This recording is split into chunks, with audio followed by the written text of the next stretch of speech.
बाळ काय जाणे जीवना उपाय. याचा आवाज दे. बाळ काय जाणे जीवना उपाय, वाहे माय बाप सर्व चिंता. आई ते भोजन खेळणे अंतरी, अंकिताचे शिरी भार नाही. आपुले शरीर रक्षिता नकळे, आपुले शरीर रक्षिता नकळे, सांभाळून लढे पाळी माय. आई ते भोजन खेळणे अंतरी, अंकिताचे शिरी भार नाही. तुका म्हणे माझा विठ्ठल जनिता, तुका म्हणे माझा विठ्ठल जनिता. आमुची ते सत्ता तयावरी, माझा विठ्ठल जनिता. आमुची ते सत्ता तयावरी, आई ते भोजन खेळणे अंतरी, अंकिताचे शिरी भार नाही. यंत प्रवेशमवाच मिमां प्रसुक्तां, संजीवयत्यखिल शक्तिधर स्वधाम्ना. अन्यांश हस्तचरण श्रवणत्व गादीं, प्राणान् नमो भगवते पुरुषाय तुभ्यं. यैवो यैवो यैवो यैवो यैवो यैवो यैवो यैवो दावोनिया विलंब कावाया लाविला कृपाने. विलंब कावाया लाविला कृपा. यैवो यैवो यैवो यैवो यैवो यैवो यैवो दावोनिया विलंब कावाया लाविला कृपाने. विलंब कावाया लाविला कृपाने. विठाबाई विश्वंभरे भवछेदके, विठाबाई विश्वंभरे भवछेदके, विठाबाई विश्वंभरे भवछेदके, विश्वंभरे भवछेदके. गुंतली समाये विश्वव्यापके,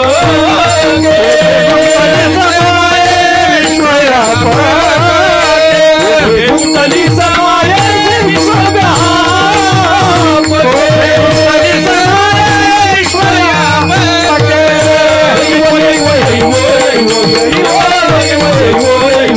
दावोनिया विलंब कावाया लाविला कृपाने.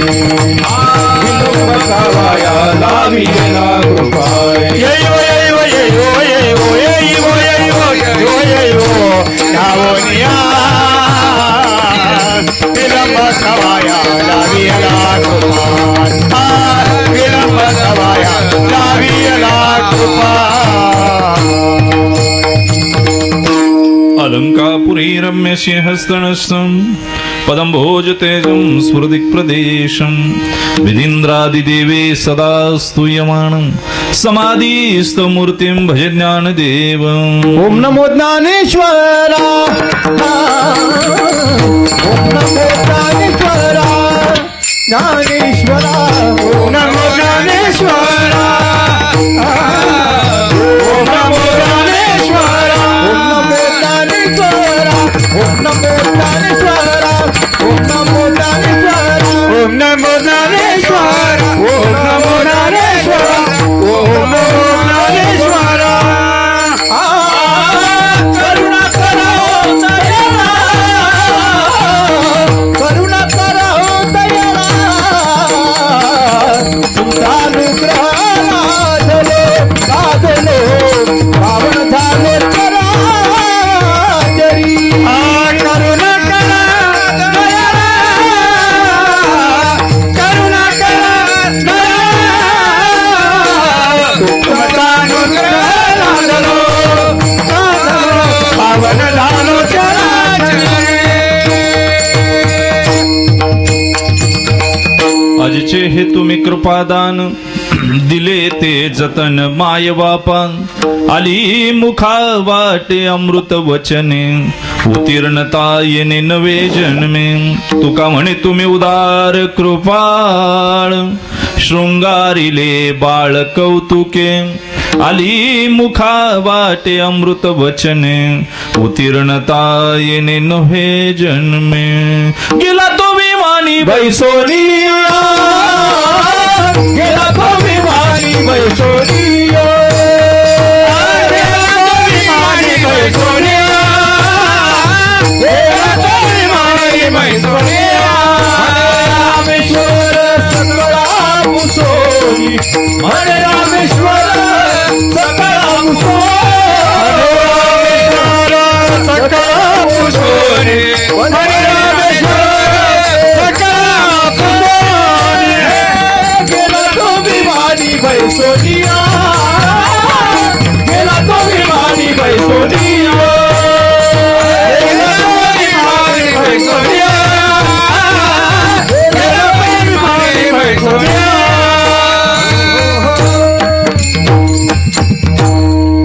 आता भिण वागविले सानी जे चातुरार्थ कला कामिनी ती श्री शारदा विश्वमोहिनी नमिली म्या बाळ काय जाणे जीवना उपाय वाहे माय बाप सर्व चिंता आई ते भोजन खेळणे अंतरी अंकिताचे शिरी भार नाही आपुले शरीर रक्षिता नकडे सांभाळून लढे पाळी माय आई ते भोजन खेळणे अंतरी अंकिताचे शिरी भार नाही तुका म्हणे माझा विठ्ठल जनिता तुका म्हणे माझा विठ्ठल जनिता आमुची ते सत्ता तयावरी आई ते भोजन खेळणे अंतरी अंकिताचे शिरी भार नाही. आनंद कंदवरून आले पंढरीश परमात्मा. इंद्राणीच्या तटाचं निर्माल्य ज्यांच्या आयुष्यामध्ये होतं, विवेक वैराग्याच्या तटाची झालर ज्यांनी जीवनाला लावली, सारस्वताचं देणं 9000 वेळातून तुम्हा आम्हाला पाजलं. साधकाचा मायबाप, चिंतकांचा चिंतामणी, विठोबाचा प्राण सखा, ज्ञानियांची संजीवनी, योग्यांचा मुकुटमणी, कैवल्याचा पुतळा, माऊली महावैष्णव ज्ञानराजा. खिशात नाही धान, समाजात नाही मान, घरात मुडकी खाट, पाणी प्यायला फुटका माठ, शेवटी वैकुंठाची वाटण, असा ज्यांचा परमार्थाचा थाट. ते देहूचे निवासी वैराग्यवान साधू, माझं हृदय, माझा श्वास, माझा प्राण, जगद्गुरु तुकोबराय रुक्मिणी रमण पंढरीश परमात्मा. तुम्ही श्रोतृ मायबापाच्या चरणविंदावर नतमस्तक होऊन अभंगाच्या पदापदाच्या चिंतनासाठी उपलब्ध होतो. विठाला विठाला.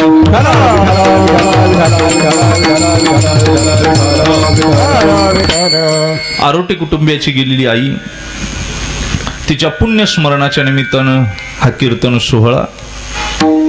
ज्यांनी मृदंग वाजवला, अवघा त्यांच्या थापेनं अवघा महाराष्ट्र वेडा व्हावा इतकं गोड वादन आहे दादा. मी रोज कितीतरी समाज पाहत असतो या डोळ्यानं आणि कितीतरी वाजवणारे पाहिले, पण इतका गोड. धन्य त्यांची माय प्रसवली. उत्तम मृदुंगाला श्वास मांडलं, मृदुंगाला दैवत मांडलं. त्याच्यामध्ये ज्ञानोबराय, दादा आवाज थोडा वाढला तर बघा, ज्ञानोबराय तुकोबराय शोधण्याचा प्रयत्न मृदुंगातून केला. ते आदरणीय महाराज पंढरीनाथ महाराज असतील, ज्यांनी संपर्क वारंवार केला. आदरणीय महाराज ज्यांनी चाल गायली. आमचे गुरुबंधू सगळी मंडळी माझ्याबरोबर आले, ज्यांना टीव्हीला तुम्ही नेहमी पाहता. उत्तम कीर्तनकार आहे, उत्तम गायक आहे. गत 20 वर्षापासून माझ्याबरोबर कंटिन्यू कथा कीर्तनांना फिरत असलेले संगीत विशारद आणि अलंकापूर नगरीमध्ये ज्यांचं नाव आदरानं घेतलं जातं, हरिभक्तीपरायण गायन सम्राट, भजन सम्राट संदीप महाराज खरात. उपस्थित सर्व मान्यवर, संवादिनी वादक सगळे चाले. मग त्याच्यामध्ये गाऊन दाखवलेला भंग, म्हणून दाखवलेला भंग, गाथा चंद्रातील इंद्रायणी प्रमाण नितळ आणि पावन असलेल्या गात पंचम वेद म्हणून जगद्गुरु तुकोबरायांच्या गाथ्यातला अभंग आहे. बाळाचं आणि आईबापाचं नातं सांगणारा अभंग आहे. विठाला विठाला.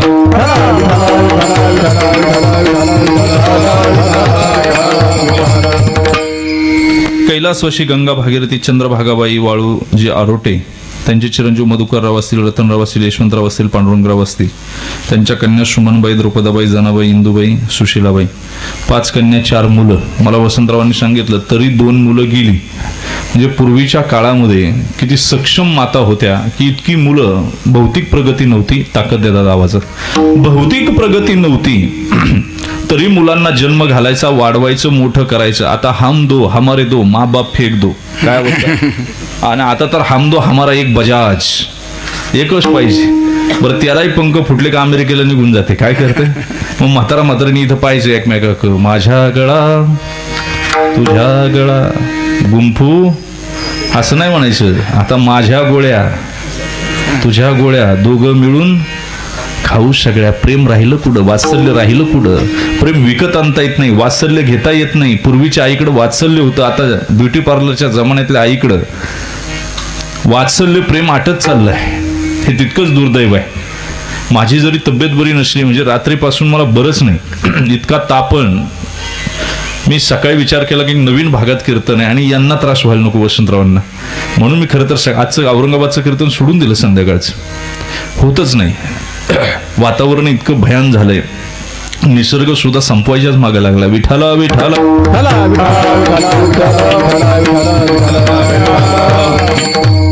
पहा, बाळकाय जाणे जीवना उपाय, वाहे माय बाप सर्व चिंता, अभंग जगद्गुरु तुकोबरायचा आहे.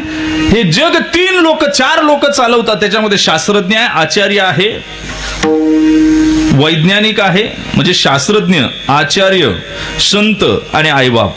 चौघांशिवाय हे जग चालणं फार अवघड आहे. ऐका, आचार्यांकडे विवेक आहे, ज्ञान आहे, पण वैराग्य नाही. काय बोललो मी?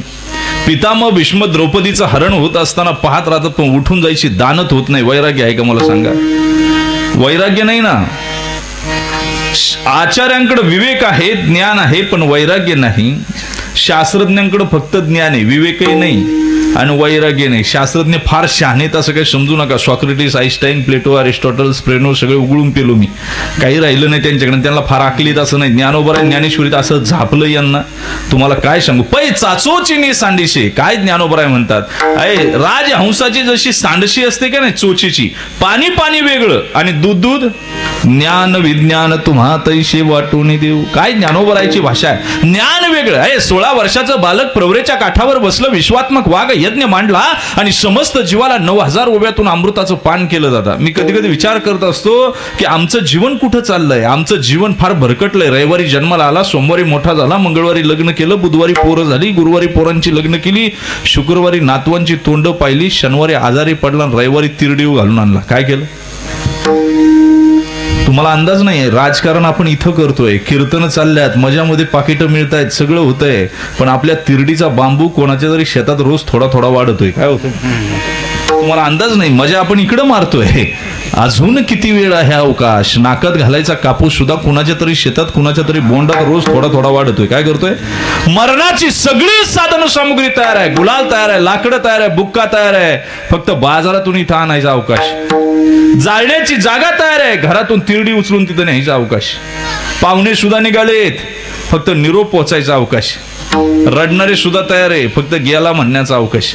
आपण डोळे मिटले की अर्ध्या तासाच्या आतमध्ये गवाळ जमा होईल, चिता पेटवली जाईल. चिता पेटण्यापूर्वी चेतना जागृत करा आणि आस्ती इतरत्र विळखुण्यापूर्वी आस्था निर्माण करा, जीवनाचं कल्याण होईल. विठाला विठाला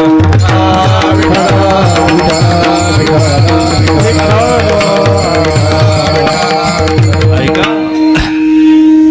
ज्ञानोबराय विज्ञान. तुम्हाला सांगू का, न्यूटन नावाचा एखादा ग्रस्त, शास्त्रज्ञांकडे विवेक नाही, फक्त ज्ञान आहे, वैराग्य सुद्धा नाही.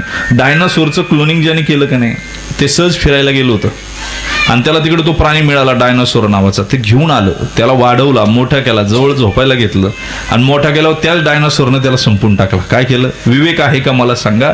आपण अग्निपदरात बांधतोय हे कळत नाही ना, हे दुर्दैव आहे. मी आई या विषयावर बोलणारच आहे आज. मी तुम्हाला वेदांत सांगणार नाही, काही नाही, काही नाही. कारण जर पेन निर्माणच लिहिण्यासाठी झाला असता, त्याचं प्रोडक्शन कॉस्ट समजा 10 रुपये पेनचं, आणि त्याची मूल्य जर लिहिण्यासाठी आहे आणि जर त्या पेननं लिहिलंच नाही तर त्याचं प्रोडक्शन कॉस्ट 0 होत असते. तसं आजच्या आईचा वर्षश्राद्ध आहे. मी आई या विषयावरच बोलणार आहे, पण पहिलं फाउंडेशन मध्ये घुसता तुम्हाला बरोबर 12:30च्या पुढे 1 मिनिट सुद्धा जाणार नाही. 10:30ला कीर्तन चालू झालं, 12:30ला 3 मिनिटं बाकी असताना जय विठ्ठल होईल. विठाला विठाला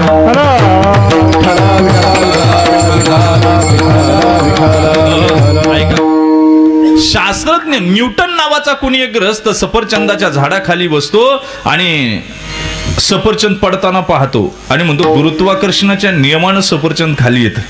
ज्ञानोबराय म्हणले पागल आहे न्यूटन, त्याला कवडीची अक्कल नाही. काय गुरुत्वाकर्षण वगैरे असं काही नसतं, तत्वाकडे आकर्षिलं जातं. काय ज्ञानोबरायची भाषा आहे, किती उंचीनं ज्ञानोबरायने मांडा. मला सांगा, तुम्ही अगरबत्ती आणली बरं का बाजारातून, कुणाला लागते म्हणून आणता? बोला फटफट, जाऊ का घरी मी? कुणाला लागते? देवाला लागते. वास कोण घेऊन बघा ते? आपण काही शान आहेत का एवढं? अवघड आहे आपलं. बरं मला सांगा, अगरबत्ती कार्बन डायऑक्साईड सोडते का ऑक्सिजन? आपण काय घेतो आणि देवाला काय देतो? मग देव मिळाला तरी चालेल. लय लबाड. पूर्वीच्या काळी रस्ते साधे होते, माणसं साधी होती. आता रस्ते डांबरी झाले, माणसं सुद्धा डांबरट झाली. इतकी डांबरट. काल मला एक भेटला, म्हणला महाराज माळकरी लबाड असतात. त्याला म्हणलं थोबाड फुडीन. माळकरी लबाड नाही, लबाडांनी माळा घातल्यात. काय झालं? माळकरी लबाड नाही काय, ते जीव गेला तरी देह जावो अथवा राहू पांडुरंगी दृढ भाव. त्याच्या ते काय कोरोना आल्यावर माळ काढते का? लय लबाड काय काय. कोरोना आला माळ काढल्या, खाऊन मेल्यात काय काय.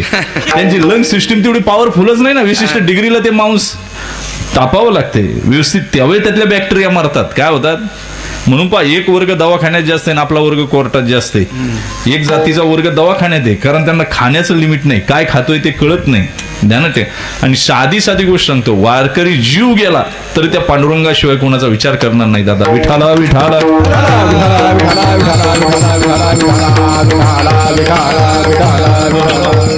ऐका, तत्वाकडे अगरबत्ती लावली, धूर कुठं जातो? वर जातो का खाली?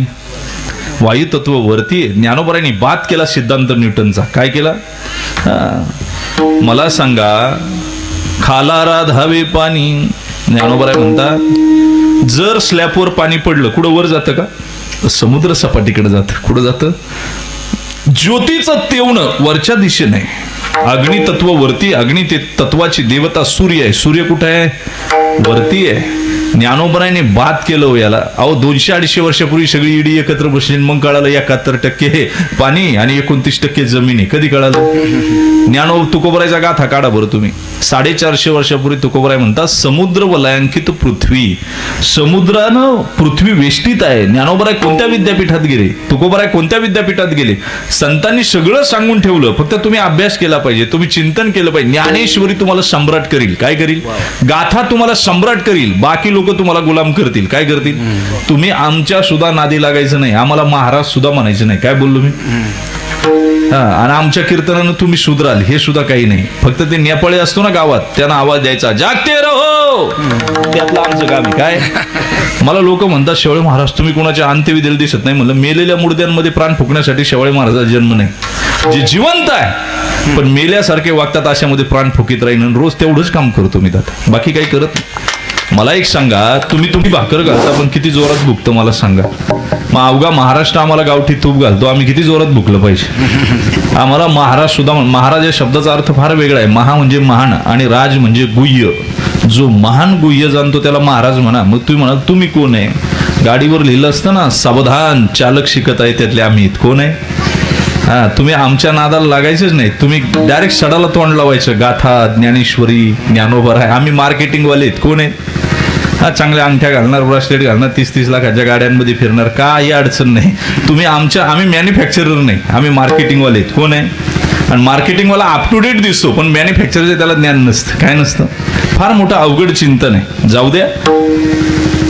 शास्त्रज्ञांकडे ज्ञान आहे पण विवेकही नाही, वैराग्य नाही. संतांकडे ज्ञानही आहे, विवेकही आहे आणि वैराग्य आहे. बरं का? विवेकासहित वैराग्याचे बळ,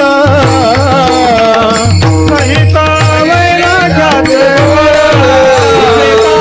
सहित वैराग्याचे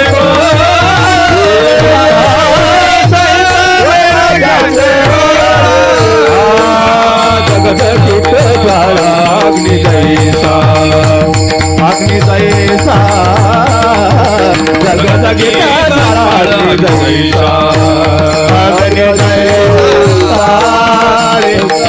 ज्वाळा अग्नि जैसा, अग्नि जैसा जगदगीत ज्वाळा विवेकासहित वैराग्याचे बळ, जगदगीत ज्वाळा जगदगीत ज्वाळा अग्नि जैसा, वैराग्याचे बळ, जगदगीत जैसा, जगदगीत ज्वाळा अग्नि जैसा, अग्नि जैसा. पहा, संतांकडे ज्ञानही आहे, विवेकही आहे आणि वैराग्य सुद्धा आहे. पण आईबापाकडे एक गोष्ट एक्स्ट्रा आहे. ज्ञानही आहे, विवेकही आहे, वैराग्य आहे आणि वात्सल्य सुद्धा आहे. ही वात्सल्य संतांपेक्षा कदाचित आईबापाकडे जास्त आहे. म्हणून गाथ्यामधले 50% अभंगामध्ये जगद्गुरु तुकोबरायांनी देवाला आईबाप म्हटले. काय म्हटलंय? आईला बोलवत असताना बापालाही बोलवलं, पण परमात्म्याला संबोधन लावत असताना आईबापाचं वर्ड लावले त्याला. येई गा तुमाय बाप पंढरीच्या राया, येई गा तुमाय बापा पंढरीच्या राया, तुमाय बापा पंढरीच्या राया, येई गा तुमाय बापा पंढरीच्या राया. तुझ विन चैन वाटशी न झाली काया, तुझ विन चैन वाटशी न झाली काया. येई गा तुमाय बापा पंढरीच्या राया, येई गा तुमाय बाप पंढरीच्या राया. तुझ विन चैन वाटशी न झाली काया, तुझ विन चैन वाटशी न झाली काया. येई गा तुमाय बाप पंढरीच्या राया, येई गा तुमाय बाप पंढरीच्या राया. तू माझी माऊली मी ओ तुझा ताना, पाजी प्रेम पाना विठ्ठली. ती अवस्था आहे दादा. आणि म्हणून जगद्गुरु तुकोबरायांनी जिथं जिथं देवाला हाक मारली ती आईबाप म्हणून हाक मारली, बरं का. अलीकडे वात्सल्य संपत चाललंय, पावित्र्यपणा संपला, इतर नात्यांमध्ये पावित्र्यपणा राहिला नाही. पहा, सद्दाम हुसेन चांगला नाटककार होता, ज्याच्या नाटकाची किंमत 4,000 रुपये होती. किती? त्याचं नाटक जर पाहायचं असेल तर 4,000 रुपये लागायचे. पण अंतकरण मळलं, वात्सल्य संपलं, पावित्रता राहिली नाही, विवेक राहिला नाही, वैराग्य अंतकरणात नाही, मातीत गेला सद्दाम हुसेन. अल्लाह. ओसामा बिन लादेन चांगला कवी होता, कदाचित कवी कालिदास झाला असता. काय झालं असतं? तो चंद्राशी बोलायचा, वाऱ्याशी गप्पा मारायचा, पण अंतकरण बिघडलं, संगत चुकली, अंतकरण मळलं आणि मातीत गेला ओसामा बिन लादेन. ज्याचं पावित्र्य आहे ते फार लांबपर्यंत असतंय. म्हणजे तुम्हाला सांगू का, कवी कालिदास चंद्राशी बोलतो, सावरकर समुद्राशी बोलतात, ने मजशी ने परत मातृभूमीला सागरा प्राण तळमळला. आम्ही माणसाशी नीट बोलत नाही, हे आमचं दुर्दैव आहे. काय वात्सल्य राहिलं कुठं? मला सांगा, 2 पोरं जन्माला घातली, एक पोरगा अमेरिकेला आहे, जवळ आहे ते आई बापाला प्रेम देत नाही, आणि जे अमेरिकेला आहे ते व्हिडिओ कॉलवरून बोलतोय तिकडून, पप्पा काल मी पाहिलं तुमचं बटन तुटलं होतं, लावलं का हो? त्याला वात्सल्य पण जवळ नाही, आणि जे जवळ आहे त्याला वात्सल्य नाही. हे विदुर नीतीमध्ये धृतराष्ट्राला सुखाचा उपदेश करताना 6 गोष्टी सांगितल्या. अर्थागमो नित्यमारुगिताच, प्रियाच भार्या प्रियवादिनीच, वशस्य पुत्रा अर्थकारिणीच विद्या, षडजीव सुखेन लोकेन राजन. 6 गोष्टी माणसाकडे पाहिजे. आणि त्या 6 गोष्टी कोणत्या आहेत? तर पहिले पैसे पाहिजे तुमच्याकडे, पाहिजेच पैसे. गृहस्थी जीवन जगताना जो पैसे नाही ज्याच्याकडं, लोक म्हणतात पैसे कमवणं गुन्हा आहे, मी उलट म्हणत असतो पैसे न कमवणं हा गुन्हा आहे. फक्त जोडून या धन योग्य प्रकारे कमवावेत. मला यायचं डिझेल भरायला गेलो मी, आणि मी जर म्हणलं तुम्हाला हरिपाठ ऐकून दाखवतो, तेवढी टाकी फुल करा, करतील का? ते म्हणतील निघायचं बघा, तिथं पैशाचंच काम आहे ना. ज्ञानेश्वरी घ्यायची अभ्यासाला पैसे लागतात ना हो, दवाखान्यात जायचं पैसे लागतात ना. पैसे कीर्तनकारांनी पैसे घेतलेच पाहिजे, तुम्ही सुद्धा दिले पाहिजे. त्याचं कारण सांगतो. छत्रपती शिवाजी महाराजांपासून ज्ञानवंतांनी यांची तहान भागवायची. फक्त कीर्तनकारांनी यांना एकच ध्यानात ठेवायचं की 60 वर्षाचं म्हातारं पाय पडतं तेव्हा आपण त्या लायकीच्या आहोत का एवढाच विचार करून मागायचे. काय करायचं? पण बाकी काही नाही. पैसे किती मागा, तुम्ही दिले पाहिजे तुम्ही, कारण तुमच्या याच्यावर गृहस्थी जीवन आहे. पण तुमच्या ज्ञानाची तहान भागवण्याचं काम कीर्तनकाराचं आहे. विठ्ठला विठ्ठला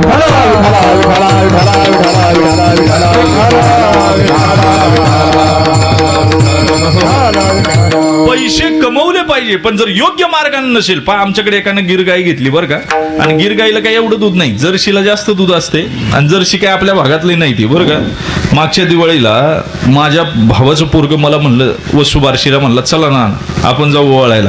आता त्यानं जाड गाय पाहिली, ती इंग्लिश मिडियमला जात होतं बरं का, आणि ती इंग्लिश मिडियमची सगळी रताळीच आहेत. काय सांग, मला एक क्लासहून अधिकारी दाखवा इंग्लिश मिडियमचा, मी कीर्तन करायला सोडून द्या. त्यांच्या कन्सेप्टच क्लिअर नाही. माझ्याकडे डझनभर डिग्र्या पडल्यात. काय झालं, एवढ्या डिग्र्या सगळ्या पेटावल्या मी इकडे. काय हा तुम्हाला अंदाज सुद्धा नसेल एवढं सगळं. ऐका, त्यांना इंग्लिश मिडियम प्युअर जर शिकायत, मला सांग आपल्याला काय होतं, टिफिन होता काय होतं रुमालात भाकरी बांधायची. मला जर लोणच्याचा ते खार लागला तर ते रुमाल खराब व्हायचा. पट्टा तर कधी आयुष्यात मिळाला नाही. पट्टा काय करगुट्यालाच कुणी लावायची. काय करायची? आवडली का झालं फिट. गेलं संपलं. तीर फुकण्या हमामा काही खेळायचं, कुणी काही खेळायचं, घरी यायचं, आई प्रेम करायची. आईनं मारलं तर चुलती जवळ घेत होती, चुलतीनं मारलं तर चुलता जवळ घेत होता, बाप जवळ घेत होता. आता एकत्र कुटुंब पद्धतीची घंटा वाजली, घरात कोण राहिले आता. फ्लॅट संस्कृती आली, माणसं सुद्धा फ्लॅट झाली. मॉल संस्कृती आली, माणसं स्मॉल झाली. गळ्यात चैनी आल्या पण बेचैनी जोरात वाढली. संध्याकाळची झोप येत नाही, हे दुर्दैव आहे. किती आहे. झोपेची गोळी घेतल्याशिवाय ज्याला झोप येते आणि अलाराम लावल्याशिवाय ज्याला जाग येते ना, त्याच्या इतक्या जगात सुखी कुणी नाही, ध्यानात ठेव. पण आता तसं राहिलं नाही. आता इतक्या गोळ्या, सकाळी सफेद, दुपारी निळी, संध्याकाळी काळी. त्याला म्हणलं एवढ्या गोळ्या. म्हणला महाराज ह्या गोळ्या चालू आहेत म्हणून मी चालू आहे. काय म्हणतो इतक्या गोळ्या खाते. जेवण कमी. पूर्वी आमच्या घरातले डबे खारीक खोबऱ्यानं भरायचे, गुळ शेंगदाण्यानं भरायचे. आता गोळ्या औषधानं भरलेत. सांगा मला, गल्ली गल्ली डॉक्टर झालेत. किती दुर्दैव आहे. मला आता बोलायला वेळ नाही, माझा तो आजचा विषय नाही. फक्त जाता आता तुम्हाला टच करून जात की पैसे कमवले पाहिजे. माझा ते पुतण्या म्हणला आपण वसुबारशीला दिवा वळ. आता तो राहिला जर्शी गाई पुढं उभा, त्याला मोठं दिसलं ते, आणि मी गावठी गाई पुढं. तो म्हणला म्हणा गाणं. आता मला कुठं गाणं येते, आमच्या आजानं कधी शिकवलं होतं. म्हणलं दिन दिन दिवाळी गाय, म्हशीवाळी गाय, कोणची लक्ष्मणाची. तो म्हणला लक्ष्मण कोणाला. म्हणलं त्याच्या आई बापाचा. एवढं म्हणतपर्यंत माय काय पाहता, जर्शीने दिवा खाला इटलीला. तो म्हणला दिवा खाला. म्हणलं खाऊ दे, आता काही ती पैदासच आपली नाही. आमच्याकडे एकानं जर्शी गाई घेतली बरं का, गावठी गाई घेतली, ती गिर गाई, आणि 3-4 लिटर तिला दूध. मारवाड्यांना रतीब लावला त्यानं. ती मारवाड्याची बाई म्हणली दादा उद्या पाहुणे येणार आहे, जरा 1 लिटर जास्त दे. तो म्हणला बा ताई असं जमत नसते, ही गावठी गाईचं दूध आहे, असं करता येत नाही. पण 5 मिनिटं शांत राहिलं आणि त्याला डोक्यात विचार आले. ते म्हणते जमू शकते काय. हा तुमच्याही डोक्यात तेच आहे आणि माझ्याही डोक्यात तेच आहे. म्हणजे तुमच्याही डोक्यात पाणीचे आणि माझ्याही डोक्यात पाणीचे. त्यानं पाणी टाकलं, महिनाभर धकावलं.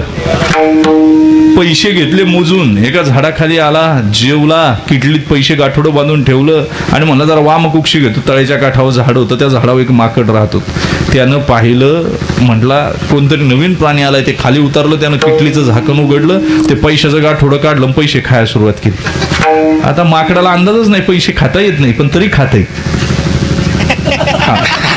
माकडं खातात पैसे, त्याला काय करायचे मला सांगा. नाही चावलं का ते तळ्यात टाकून द्यायचं, नाही चावलं की तळ्यात टाकून द्यायचं. अर्धे पैसे संपले मग हे जागं झालं. काठी घेऊन माकडाला हाकलून लावलं, पैसे मोजले, जेवढे दुधाचे होते तेवढे राहिले. हा मग तुम्ही हुशार झाले आता. तेवढेच राहिले आणि जेवढे पाण्याचे होते तेवढे पाण्यात गेले. म्हणून अर्थागमो, चांगले पैसे कमवावे दादा. अर्थागमो नित्य. बरं पैसे तुमच्याकडनं आरोग्य नाही, काय कामाचे हो मला सांगा. गाडी 50 लाखाची पण झोपून दवाखान्यात नेतात रोज, त्याला काय उपयोग आहे मला सांगा. आरोग्यच राहिलं नाही. लग्नामध्ये बँडबाजीवाले गुलाबजाम खातात आणि हे बेसन भाकरी खाते. काय साखर कारखान्याचा संचालक आहे, पण डायबिटीस बारदान पाहिलं साखरेत तरी 100च्या स्पीडनं पळते. आणि काही नाही, लोक सुशिक्षित झाली नाही अजिबात. तुम्हाला सांगू का, लोक म्हणतात जगले सुधारलं. जी साखरेचं पहिली गुळाची चहा प्यायची त्यांना येड्यात काढायची, म्हणायचे माग असलेले गुळाचा चहा पिते. आम्ही साखरेचा चहा पितो. आणि जेव्हा डायबिटीस पळायला लागली, आता चौकात चौकात बोर्ड आहे, येथे गुळाचा चहा मिळेल. आले ना परत फिरून. शहाण्या म्हाताऱ्यानं मंडप सोडून कुठं जायचं नाही. काय बोललो, शहाण्या म्हाताऱ्यानं मंडपात पडून राहायचं. नवरदेवाची मिरवणूक गेली ना, ती मारुतीकडून परत मंडपाची येते. कुठे ती यानं पडून राहायचं. हा जर माग पळत सुटला का त्रास होतो. आता कोण सुशिक्षित आहे. पूर्वी पदवीधर होते, ही जुनी मंडळी, याच्यात काही पदवीधर असते हुशार होती. आता धर पदवी काय, आता पदवीधर नाही, आता धर पदवी काय. या कोरोनाच्या काळात कोण एक्झाम देतंय, कोण पास होतंय, कोणाचंच काही ताळमेळ नाही. कोणाला विठाला विठाला.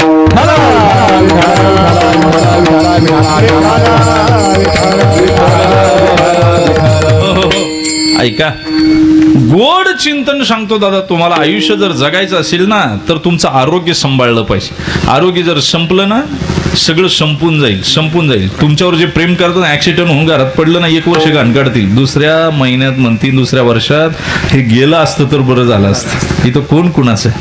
हे सगळी लबाडाची जत्रा आहे. काय, मी एका स्मशानभूमीच्या बाहेरचं वाक्य होतं. अखीर तेरी मंजिल यही थी, लेकिन जमाना गुजर गया आते आते. आखिर तेरी मंजिल यही थी, लेकिन जमाना गुजर गया आते आते. क्या दिया तुझी जमाने ने, तुझे अपनों ने ही जला दिया जाते जाते. तुला आपल्यांनीच पेटवला. उलट जाळून आल्यावर वेगवेगळ्या घरातून आलेल्या भाज्यान भाकरी याच्यात जोराव ताव होतोय. काय होतंय, हा हे कडवट आहे ऐकायला, पण वास्तव सत्य आहे. काय, फक्त मरण प्रत्येकाचं वेगळं आहे. गरीब जर मेला गरीब जर मेला तर बेवारस म्हणून 2-3 पोलीस जाळून येतील, आणि श्रीमंत मेला तर स्मशानभूमी जागा पुरायची नाही, पण जाण्याची वाट एकच आहे दादा. राजा जरी मेला आणि गरीब मेला, ब्रँडेड करतात पहा ना, घड्याळ ब्रँडेड पाहिजे, चप्पल ब्रँडेड पाहिजे, कपडे ब्रँडेड पाहिजे, मांजर पाटमध्ये ब्रँडेड येत नाही. राजा जरी मेला तरी तेच कापड, आणि भिकारी मेला तरी तेच. श्रीमंत सोन्याच्या ताटात जेवत असेल आणि गरीब जर्मनच्या ताटात जेवत असेल, पण भूक. श्रीमंत 99,000च्या गादीत झोपत असेल आणि गरीब पोत्यावर झोपत असेल, पण झोप. 2 स्त्रिया बाळंतीण झाल्या, एक बंगल्यात झाली आणि एक झोपडीत झाली. बंगल्यात जिला तिला सगळ्या सुख सुविधा आहेत, आणि जी झोपडीत झाली तिला काहीच नाही, पण वात्सल्य एकच. तुम्हाला हे ज्या दिवशी पहा, जगामधला प्रत्येकाला 700 ग्रॅम अन्न लागतं, त्याच्या पुढे लागत नाही. मग श्रीमंताची लग्न त्याच्यात 200 पदार्थ करतात. कशासाठी हो? ही मनाची भूक आहे. काय मनाला पाहिजे असतंय. बरं, तुम्हाला जे मिळालं ना, मन परत म्हणतं याच्या पुढं काय, याच्या पुढं काय. तुमची तृप्ती थांबत नाही. म्हणजे तुम्हाला सांगू का, टॉय स्टॉलरची कथा एक वाचली मी, इंग्रजी पुस्तक आहे, काल सहज गाडीत वाचत होतो मी. त्या टॉय स्टॉलरनं असं सांगितलं, एक जण राजाकडे गेला आणि त्या राजाला म्हणाला की मला उपजीविकेसाठी जमीन द्या. राजा म्हणला अशी देता येत नाही ना, त्याला क्रायटेरिया लावावा लागेल ना, काही निर्बंध लावावं लागतील ना. म्हणजे सकाळी तू पळायला सुरुवात कर, जिथपर्यंत पळशील ती जमीन तुझी. फक्त अट एकच आहे की सूर्यास्ताच्या अगोदर जिथून पळायला सुरुवात केली तिथं परत यायची. हे पहाटे 3 वाजता उठलं, जेवलं नाही, खाल्लं नाही, काही नाही, पळायला सुरुवात केलं. म्हणलं आजच्याच दिवस पळायचे, फक्त किती, आजच्याच दिवस पळायचे, आजच्याच दिवस कष्ट आहे, परत काही कष्ट करायचे नाही. पळत राहिलं, सूर्य माथ्यावर आला, डोळ्यापुढे अंधाऱ्या आल्या, घसा कोरडा पडला, पळतय, आजच्याच दिवस. सूर्य कल्ला आणि मग लक्षात आलं की आपल्याला परत मुक्कामाच्या ठिकाणी गेलं पाहिजे, नाही तर जेवढं पळालो ते सुद्धा मिळायची नाही. सूर्यास्ताच्या परत मागं वळालं, धाप लागली, मायबाप खाली पडलं, मरून गेलो. मुक्कामाच्या ठिकाणी पोहोचता आलं नाही. मुक्कामाच्या ठिकाणी पोहोचता आलं पाहिजे, योग्य काळामध्ये थांबताही आलं पाहिजे. काय झालं पाहिजे? जोपर्यंत थांबता येत नाही तोपर्यंत अवघड आहे. या द्राक्षाच्या बागा, ही तुमची घरं, हे सगळं इथंच राहणार दादा. काय स्थावर जंगम मालमत्ता कुणाला घेऊन जाता आली? तुमचं चाललंय कशासाठी? मनाची भूक जी आहे ना. म्हणजे तुम्हाला सांगू का, आपल्या आगस्ट खिंडीमध्ये सुद्धा चहा मिळतो आणि 5 स्टारला मुंबईला सुद्धा चहा मिळतो, पण जो मुंबईला चहा पितो ना, तो आगस्ट खिंडीच्या टपरीवर चहा नाही पिणार. का? इथं फक्त चहाच मिळतो. 5 स्टार मध्ये तुम्ही गेलात की गाडीचा दरवाजा उघडायला माणूस आहे, तुमच्या हॉटेलचा दरवाजा उघडायला माणूस आहे, तो सॅल्यूट करतो. तुम्ही एकदा टेबलवर बसला की वेटर नॅपकिन घेऊन राहतो, सर सर सर सर. तुम्हाला घरी कुणी सर म्हणत नाही. आणि ही तुमच्या मनाची भूक आहे. काय मनाची भूक आहे? थांबायचं कुठं हे सुद्धा कळालं पाहिजे. म्हणून अर्थागमो नित्यमारोगिताच प्रियाच भार्या. पत्नी चांगली पाहिजे दादा, ऐका बरं. चांगली असून चालत नाही, ती गोड बोलली पाहिजे. म्हणजे गोड बोलणारी वेगळी आणि चांगली दिसणारी वेगळी, असं नाही करायचं. एकीतच ते गुण असले पाहिजे. हा, क्षमेशु धरती भोजनेषु माता शयनेषु रंभा धर्मेषु कुला. शास्त्रानं किती सांगितले स्त्रीमध्ये सगळे गुण. एकीतच ते असलं पाहिजे. ऐका, म्हणजे कधी कधी सगळं बिघडतंय गणित. या लॉकडाऊनच्या काळात वर्क फ्रॉम होम आणि भांडणाचा आगडोम. बरं का, माझे मित्र वकील आहेत, मी सुद्धा वकील आहे, फक्त तिकडे काम नाही म्हणून इकडे. माझ्या वकिलांच्या घटस्फोटाचे माझ्या मित्रांकडे ज्या केस येतात ना, मी अभ्यास करतो. बरं का, कशामुळे होतंय सगळं? सगळ्यात 99% जर प्रॉब्लेम असेल तर फक्त मोबाईलमुळे. कशामुळे? मोबाईल. ह्या कंपन्यांनी तुमचा अभ्यास केला, तुम्हाला पहिलं फुकट दिलं वापरायला. काय दिलं? तुम्हाला ॲडिक्ट केलं. मला सांगा, घरामध्ये गुटखा खाणारा एखादा आहे, दारू पिणारा गल्लीत एखादा आहे, गांजा वाढणारा गावात एखादा आहे, ड्रग्स पिणारा तालुक्यात एखादे 2 आहेत, पण मोबाईलचं व्यसन लागलेला घराघरात प्रत्येक माणूस आहे. मला सांगा ना, किती दुर्दैव आहे, किती दुर्दैव आहे.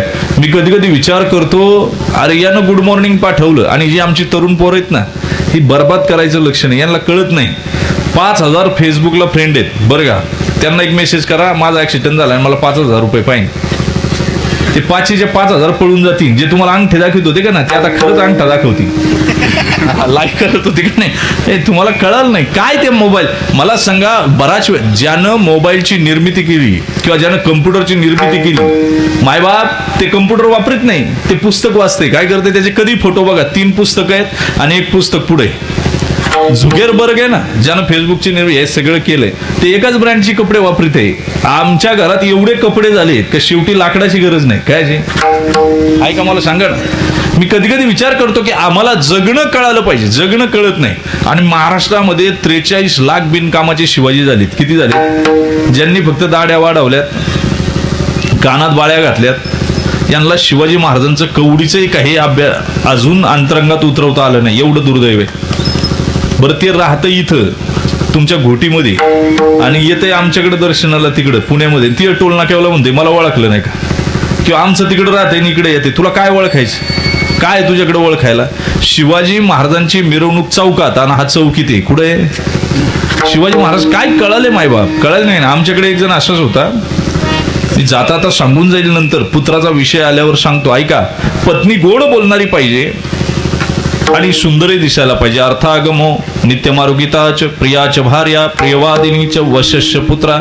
एखादी पत्नी जर चांगली नसेल तर आयुष्यामध्ये काय होऊ शकतं मला सांगा.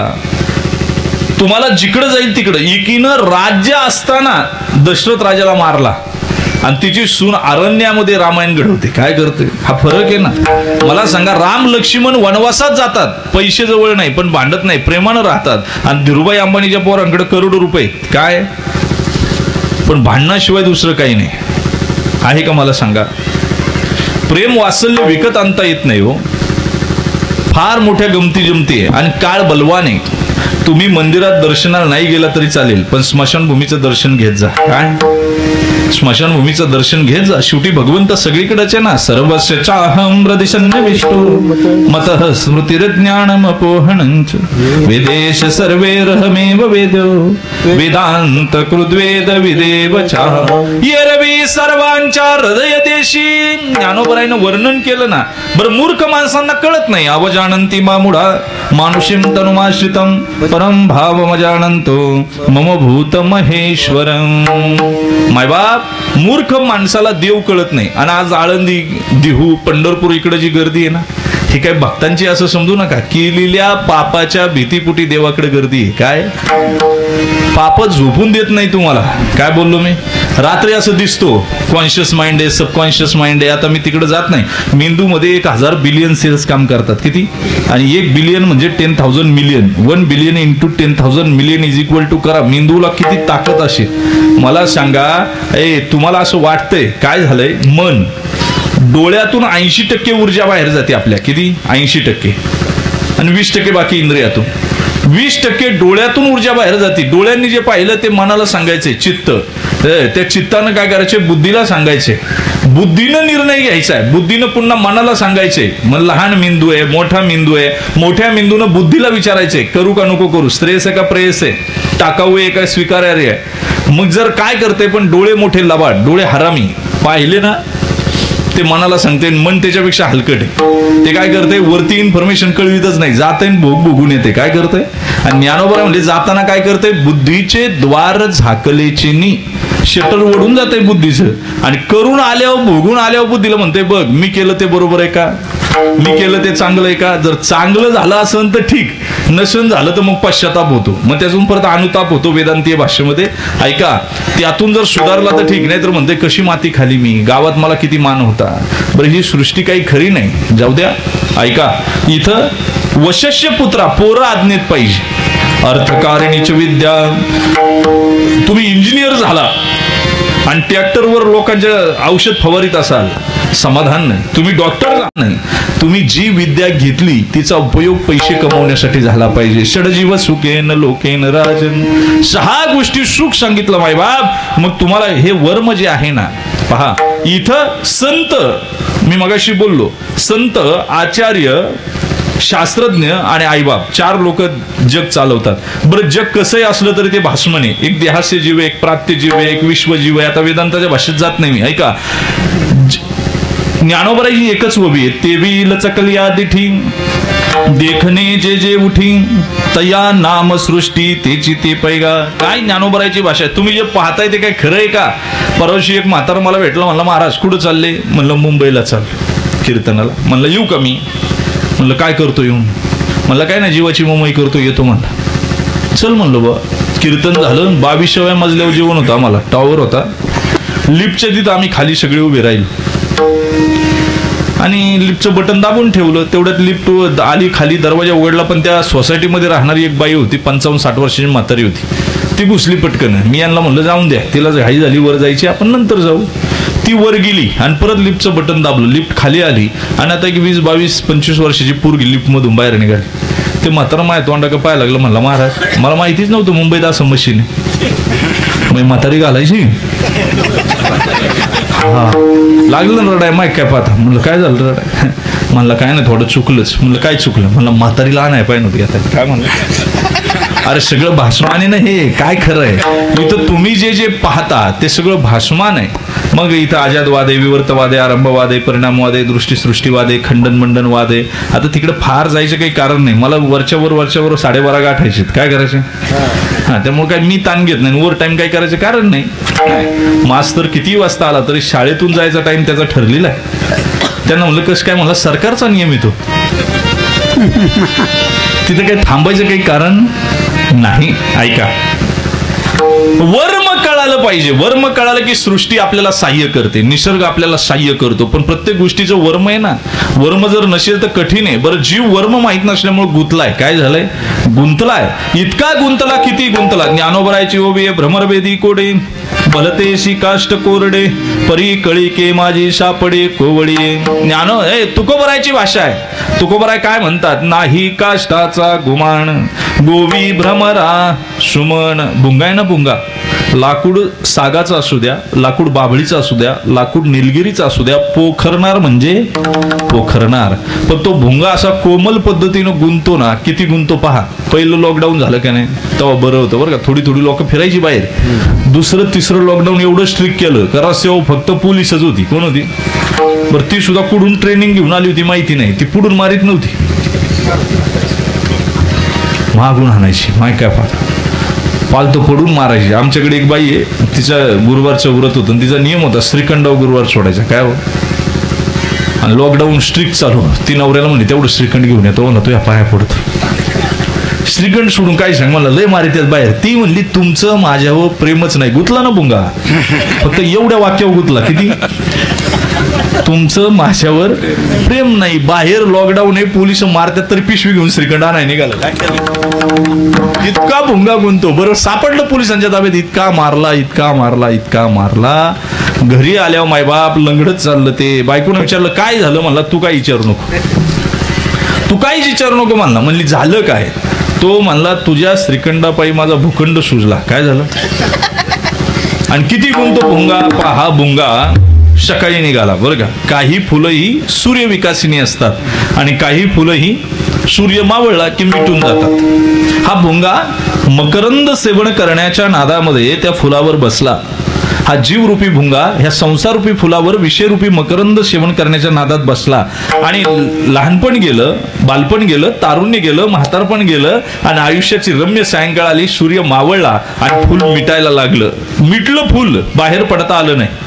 आणि मग संध्याकाळी 8 वाजता येणारा भुंगा 10 वाजले तरी घरी नाही. मग टेन्शन भुंगिनीला आलं. कोणला, हा भुंगिनीलाच येतं ते.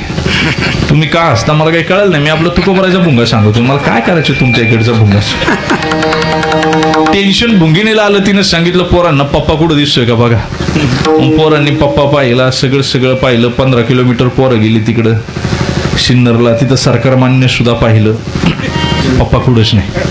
पोरं म्हणजे मम्मी पप्पा काय कुठं दिसत नाही. मग भुंगिनीला काळजी आहे ना. भुंगिनीनं कोणतरी माणूस हाताचा चल बाबा पाहून येऊ. गेली एका फुलातून आवाज आला गुणगुण गुणगुण. ती म्हणली का हो तुम्ही इथे आहे का. हा म्हणला हो मी इथे. म्हणली या ना बाहेर. तो म्हणला मला बाहेर येता येत नाही ना. तर म्हणले वेडे का खुळे हो तुम्ही. सागाचं लाकूड पोखरता, बाबळीचं पोखरता, निलगिरीचं पोखरता आणि तुम्हाला फुल पोखरता येत नाही. ते म्हणले आलं असतं ग, पण पाकळीला इजा होईल. काय होईल, पाकळीला इजा होईल, फुलाला होल पडेल. आणि म्हणून मी सकाळ झाली, सूर्य उगवला, जग रहाटगट चालू झालं. ज्याच्या त्याच्या कामाला जग प्रवास करू लागलं. सूर्य उमलला पण यानं जगाचा निरोप घेतला. भुंगा मरून गेला दादा. तशी तुमची आमची अवस्था आहे. म्हणून या गुंतण्यातून बाहेर येऊन आम्हाला जीवन जगण्याची कला जर काय असेल तर ती आहे. एक सदन 3 अवस्थेमध्ये परिवर्तन होत आहे. लहानपण आहे, तारुण्य पण आहे. तुम्हाला लहानपण आवडलं म्हणून ठेवता येत नाही. तुम्ही म्हणले नको बाबा मला आवडलंय, असं चालतं काय? तुम्ही काचेत जरी राहिला आणि राग मानू नका, थोडी माफी मागून बोलतो. या दाड्या मिशा येण्यासाठी काही नांगर लावला का हो? तुम्ही कुठेही ठेवलं तर ते येणारच ना. आता दुर्दैव आम्ही निसर्गाच्या विरुद्ध प्रयोग करतोय. दात पडले तरी खोबळा बसवतोय, पण रविवार साजरा करते का नाही? मला सांगा, पांढरी केस झाली तर झाली ना. आता काय त्याच्यामध्ये? तरी त्याला परत कलप लावायचा. कलप लावला की ती तोंडावर काळं येतं आणि काळच तोंड होत असते.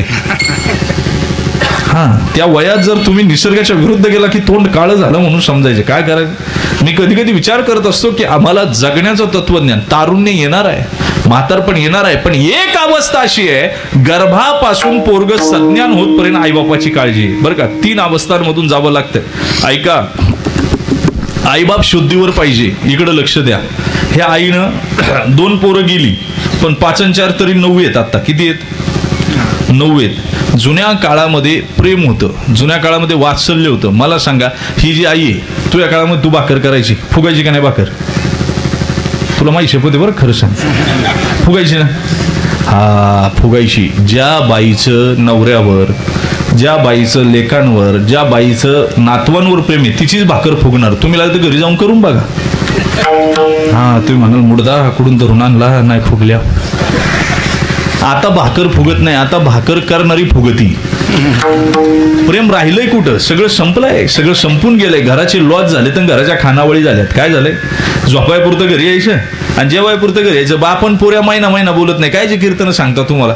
काही सांगण्याची गरज नाही. बापाचं आणि पोराचं, चंद्राचं सूर्याचं नातं आहे. मला सांगा, यमेला माझा मानसशास्त्र होता बरं का, मानसशास्त्र होता यमेला माझा. मानसशास्त्र सांगते दिवसभरात 26 वेळा पोरांना स्पर्श झाला पाहिजे तुमचा. काय झालं पाहिजे? मग तो फोन न उद्या, भावनेनं उद्या, जवळ घेऊन उद्या, मुका घेऊन उद्या, त्याला उचलून घेऊन उद्या. बृहदारण्य उपनिषदामध्ये तो एक जाणता ऋषी म्हणतो की तुम्ही पोराच्या केसांचा वास रोज घेतला पाहिजे, त्याला दीर्घायुष्य लाभतं. काय लाभतं? आमचं पोरांचं आमचं काय, मुंबईला तर बाप पोरग झोपे देते निघून जाते आणि पोरग झोपल्यावर येते आणि रविवारीच बाप दिसतो. मग पोरग मम्मीला म्हणतो हे कोण आहेत? ती म्हणते तुझे पप्पा आहेत. ते म्हणते दिसत नाही. नाही म्हणते ते संडे फादर आहेत. कोण आहेत?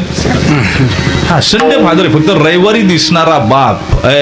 भाग्यवान आहे मायबाप तुम्ही. लहानपणामध्ये पोराला काही कळत नाही, पण आईबापांना कुठून काळजी घ्यायची याच्यासाठी मनुस्मृती काढा. मनुस्मृती ज्यांनी जाळली, पण चांगलं घेत जायचं बरं का, सगळ्या ठिकाणाहून चांगलं घ्यायचं. ज्यांनी जाळली, ब्राह्मणांना जगणं कळालं, त्यांना पोरं कशी जन्माला घालायची कळाली. म्हणून मंत्रालयात जा ना, त्यांचीच पोरं हायर पोस्टला आहेत. त्यांचीच पोरं गिरी, ब्रह्मे, कुलकर्णी, देशमुख, देशपांडे, ही सगळी कुठं वरचल ना. आपलं पिऊन आहे कुठं? पिऊन म्हणजे शिपाई. बरं आपण पाटील आहे काय?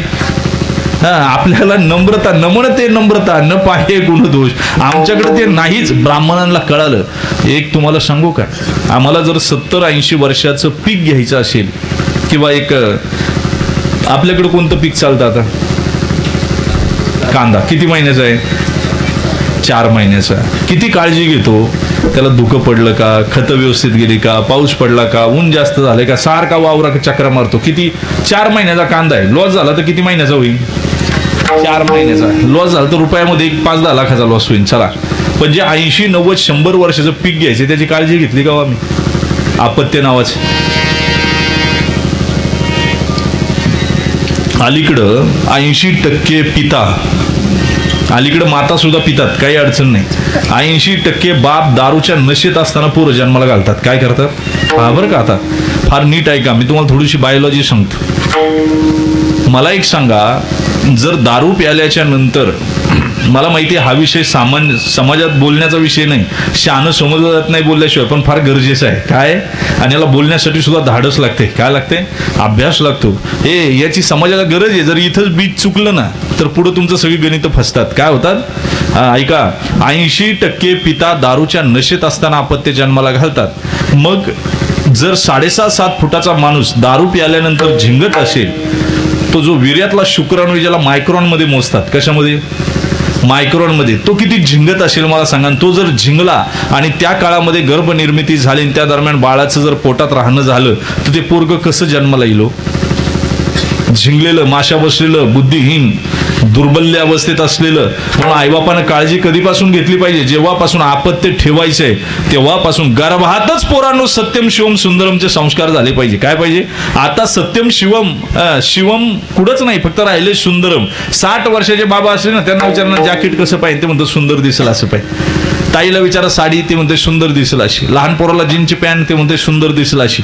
कलियुगात सत्यम शिवम कधीच निघून गेलंय, राहिले फक्त सुंदरम. पण सत्यम शिवम असल्याशिवाय जीवन सुंदर बनत नाही, हा माझा वाद आहे. विठाला विठाल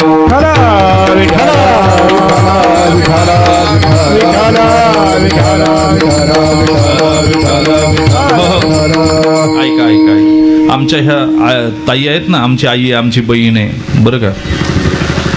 ही जर गरोदर राहिली, गर्भ राहिला, तर घरामध्ये पहिला एक चांगल्या गोंडस बाळाचा फोटो लावतात घरात बरं का. का लावतात बरं? तो का असं बाळ माझ्या पोटी आलं पाहिजे. ऐका, आता तो फोटो कुणाचाही माहिती नाही बरं का. 3 प्रकारे लोक जन्माला येतील. एक संत जन्माला येईल, एक राक्षस जन्माला येईल आणि एक सज्जन जन्माला येईल. ऐका, राक्षस जन्माला येऊ नये असं वाटतंय, पण आल्याशिवाय राहत नाही.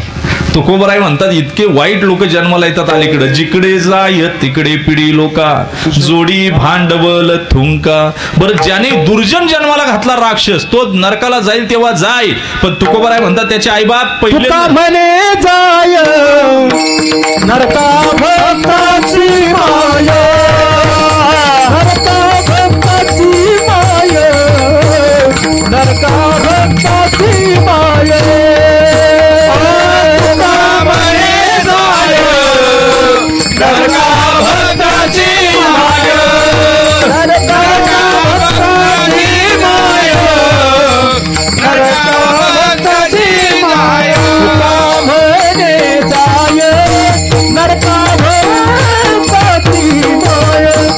नरका भक्ताची माय, नरका भक्ताची माय.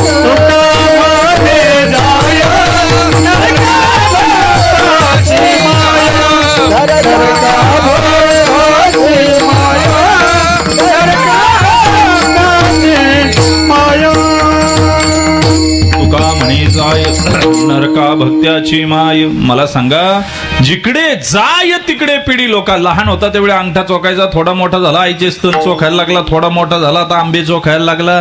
काही काही इतके मोठे झाले की गावाच्या गावान घराच्या घरच चोखली. काही नाही. काय केलं? हा, धृतराष्ट्र मेलाय असं समजू नका, मंथरा मेली असं समजू नका. ती आतमधीच आहे, ती आतमधीच आहे. तुमच्यातला कधी उदयाला येईल माहिती नाही, त्या नित्य सावध राहावं लागतंय. मला एक सांगा, दुर्जन जन्माला येऊ नये असं वाटतं, पण आल्याशिवाय राहत नाही. बरं, संत जन्माला यायची काही गरज नाही. ज्ञानोबा तुकोबरा झाले तेवढे बाद झाले. कोणी कोणाला संतही म्हणायचं नाही, त्या भानगडीतही पडायचं नाही. कारण संत ही फार जटिल प्रक्रिया, गुंतागुंतीची. आयुष्य काय 3 तासाचं नाही. संताचे कपडे घातले संत झाला. 80-90 वर्षाची लेदी प्रोसेस आहे. आणि म्हणून तुम्हाला मी सांगितलं, तुम्ही सुद्धा कुणाच्याही नादी लागू नका. कारण त्या महाराजाच्या बुवाच्या जर नादी लागला तो तुम्हाला गुलाम करील. काय करील? गुलाम करील. आणि सध्या मार्केटिंगचा जोर जास्त आहे. मी रात्री जिथं उभा होतो ना, तिथे एक जण आला, म्हणला महाराज तुम्ही कधी ध्यानाचा अनुभव घेतला का? म्हणलं नाही बुवा. म्हणलं आमच्या गुरुजींकडे चला. काय म्हणला? आमच्या गुरुंकडे चला. मी म्हटलं बरोबर आहे तुझं, पण ज्ञानाला काहीच अर्थ नाही का? नाही म्हणलं, शब्दांमध्ये खेळू नका तुम्ही, ध्यानाचा अनुभव घ्या. काय घ्या? म्हणलं मग सांग, तू ध्यान केलं, देव कसा आहे मला सांग. कुठं सांगता येते? ही सुद्धा मार्केटिंगच आहे. काय? प्रत्येक महाराजानं त्याचे कार्यकर्ते सोडलेत, पक्षातच कार्यकर्ते असं समजू नका तुम्ही. बाजार झाला या देवस्थानांचा सगळ्यांचा. तुम्हाला सांगू, ब्रह्मचारी कधी कोठीवर शोभत नाही, साधू कधी बँकेत शोभत नाही. पण महाराष्ट्राचं दुर्दैव आहे, ब्रह्मचार्याच्या नावावर हजारो एकर जमिनी झाल्यात. काय झाल्यात? हे आणि हे तुम्ही मानसिक आजारी असल्यामुळे झाले. काय झाले? तुम्ही मानसिक आजारी आहात. तुम्ही केलेली पाप तुम्हाला घाबरवतात, म्हणून तुम्हाला आधार पाहिजे. विठाला विठाला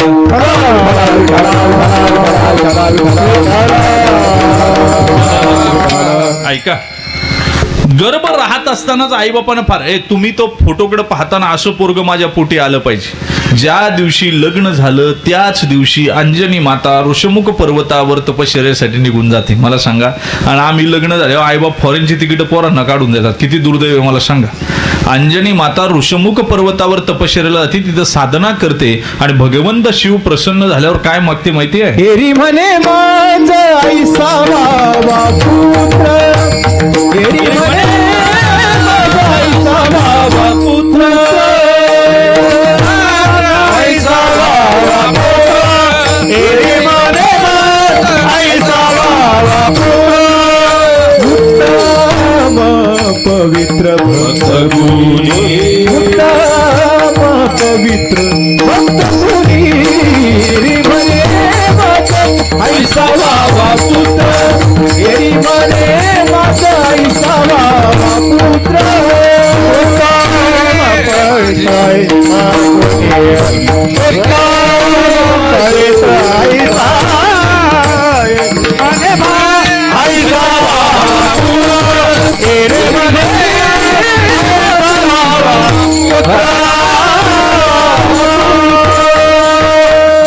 म्हणून मनजो मारुत तुल्य वेगम जितेंद्रियं बुद्धिमता वरिष्ठम हनुमंतरायाचा अवतार भगवंत शिवाच्या प्रसादामुळे. दादा ऐका, तुम्ही जो फोटो लावता ना ते पोरग कुणाचे माहिती नाही, कुणी फोटो काढलाय ते माहिती नाही. एक स्वभाव संस्कार, एक जीव संस्कार, एक कर्म संस्कार आहे. स्वभाव संस्कारामध्ये हात घालायला जागा नाही, हे कर्म संस्कारामध्ये सुद्धा हात घालायला नाही. तुम्हाला जीव संस्कारामध्ये आई बापाला हात घालायला जागा आहे. इथंच पोरं तयार नीट करायची असतात बरं का. ऐका, एकदा जॉब मोल्डिंग होऊन बाहेर आला ना त्याला ग्राइंडिंग करण्यात काही अर्थ नाही. काय बोललो मी कळलं? ग्राइंडिंग केल्या उलट चरे जास्त पडत त्याला. काय होतं? हे गर्भामध्येच त्याच्यावर सत्यम शिवम सुंदरमचे संस्कार केले पाहिजे. फार मी मोठा विषय मांडतोय, तुम्हाला कळालं तर पहा. आणि तुम्ही वर्ग सुद्धा ते फोटो ज्या पोराचा आहे ते मागच्या जन्मी कुठं होतं माहिती नाही, त्याचा स्वभाव काय माहिती नाही. तसं पोरग आपल्या पोटी जन्माला यावं म्हणून तुम्ही त्या फोटोकडे पाहत राहता. तुम्हाला एक सांगू काय, फोटोस लावायचा आहे ना ज्ञानोबरायचा लावा, फोटोस लावायचा ना तुकोबरायचा लावा, फोटोस लावायचा ना विवेकानंदांचा लावा आणि देवाला सांगा की असं पोरग माझ्या पोटी जन्माला येईल. तेव्हा जीवन सफल होईल. नुसतं काय करता, जननी जने तो भक्त जने या दाता शूर. नाहीतर वाण जर राहिलेली चांगली, जर पोरं चांगली जन्माला आली नाही तर काय उपयोग आहे मायबाप? मला सांगा, पोरग जन्माला आलं राहिलं, मग बापाने काय करा? आईनं खाण्यावर नियंत्रण ठेवायचे बरं का. तिनं मांसाहार वर्ज्य करायचा. जर मांसाहार केला तामस गुण तुम्हाला तयार होणार. काय होणार? तुम्ही जर भौतिक सुखाच्या मागे लागला पोरग गर्भात असताना तर ते राजेश जन्माला येईल. काय पहा ना, कितीतरी वेळा आई विचारते तुला काय डोहाळे होतात, त्यावेळी सांगते मम्मी पाणीपुरी खावं वाटते. काय अरे ती पाणीपुरी त्यानं कधी आंघोळ केलेली नसते, एवढा हात त्या डबक्यात बुडवीत आहे आणि कदाचित त्याच्यामुळेच टेस्ट असेल त्याला. हा, आणि महाराष्ट्राचं दुर्दैव आहे, खायचे पदार्थ गटरच्या बाजूला विकले जातात आणि पायात घालायच्या चपला काचेत विकल्या जातात. किती महाराष्ट्र दुबळा झाला. फार कठीण आहे. तुम्ही कधीतरी चिंतन करणं गरजेचं आहे. मला सांगा, तिला विचारणं काय खावं वाटतं, ती म्हणते कच्चे आम. कच्चे आम खाल्यावर पिकलेला आम कुठून तयार होणार? छत्रपती शिवाजी महाराजांच्या आईला विचारलं होतं विश्वासरावांच्या बायकोनं शिवनेरी किल्ल्यावर, तुम्हाला काय डोहाळे होतात? त्यावेळी सांगितलं होतं मला डोहाळे होतात घोड्यावर मान ठोकावी, दांडपट्टा हातात घ्यावा, शिवाईला नतमस्तक व्हावं, जिरेटोप घालावा, दांडपट्टा खेचावा, लगाम खेचावा, डाच मारावी, बेफाम घोडा सह्याद्रीच्या दऱ्या खोऱ्यामध्ये फेकावा आणि माझ्या आया बहिणींच्या अब्रूची लक्तर वेशीला टांगणाऱ्या यवनांची मुंडकी छाटून त्याचा अभिषेक शिवाईला करावा, हे माझे डोहाळे. आणि म्हणून छत्रपती शिवाजी महाराज, आता आमचे डोहाळे आणि हे डोहाळे कुठं जुळवायची गणित मला सांगा बरं. पोटात राहिलं का आईनं खाण्यावर नियंत्रण ठेवलं पाहिजे, झोपेवर नियंत्रण ठेवलं पाहिजे. बापाचा संबंध येत नाही. बापानं आपलं तेज देऊन टाकलं, 10 रक्ताचा थेंब, त्यावेळी एका स्पर्मचा थेंब. बापानं आपलं तेज त्याच्यातून दिलं, बापानं त्याचं काम केलं. आई एवढाच बापही महत्वाचा आहे. पुढे जाऊन मी बोलेल, राहिला अर्धा तास माझ्या हातात, अभंग काही सुटेल असं मला वाटत नाही आणि अभंग कधीच कोणाला सुटत नाही, ध्यानात ठेवायचं. अभंगातले अर्थ एका शब्दावर मी महिना बोलेल. ऐका, आईचं काम कुठपर्यंत आहे तर पोरग अंगावर दूध पितंय तोपर्यंत आईची जबाबदारी. काय आईनं काय खाल्लं पाहिजे, युक्त आहार विहार, नेम इंद्रियांशी सार, नसावी बासर, निद्राभाऊ भाषण. ही अवस्था जशी आहे ना तशी इकडं सुद्धा आहे. इकडं सुद्धा ही वर्म आहेत पोरं चांगली जन्माला घालायची. आमच्या या आईनं 9 पोरं जन्माला घातली, पण चांगली पोरं घालायची वर्म आहेत ना. वर्म कळलं नाही तर अवघड आहे. दोघं नवरा बायको कालपा हॉटेलमध्ये खायला गेले आणि त्यांना हॉटेलचा खायचा फार चटका होता. असतो काही नाही. हॉटेल खालं की म्हणतात कसं घरच्या सारखं लागते आणि घरी खालं का काय म्हणतात कसं हॉटेल सारखं लागते. आता काय डोक्यात दगड घालून घ्यायची. यांना कळलंच नाही हॉटेलचं चांगलं का घरचं चांगलं. आणि ते जेवाय गेलो हो एका ठिकाणी, खीर खाली खीर, आणि तो बायकोला म्हणला इतकी सुंदर खीर मी कधी खाल्ली नाही, तू रेसिपी पाहून घे ना आपल्या घरी कर, मला सगळे पदार्थ आणून दे, लिहून दे, मी सगळे घेऊन येतो म्हणला सिन्नरवरून, आणि तू एक चांगली खीर कर. 3 दिवसाने खीर करायला घेतली. यानं तिनं साहित्य लिहून दिलं, बदाम, चारोळे, काय शेवया असतील, खवा असेल, दूध असेल, बदाम, काजू, सगळं दिलं आणि ते घेऊन आली घरी. आता घेऊन आल्याच्या नंतर हिनं खीर करायला घेतली, पण जी जर रेसिपी पाहिली होती का नाही करताना, तिनं बाकी भाजीचं साहित्य ती काढून ठेवलं होतं ना. कांदा चिरून ठेवला होता, मग हिनं सुद्धा कांदा चिरला बरं का, छान बारीक कांदा चिरला, लाल परतून घेतला, जिरे टाकली, मोहरी टाकली, कढीपत्ता टाकला, हिंग सुद्धा टाकला आणि मग खवा टाकला, मग दूध टाकलं, आटवायला सुरुवात केली. तुकोबराय म्हणले सुगरणबाई, सुगरिणी बाई सुगरिणी बाई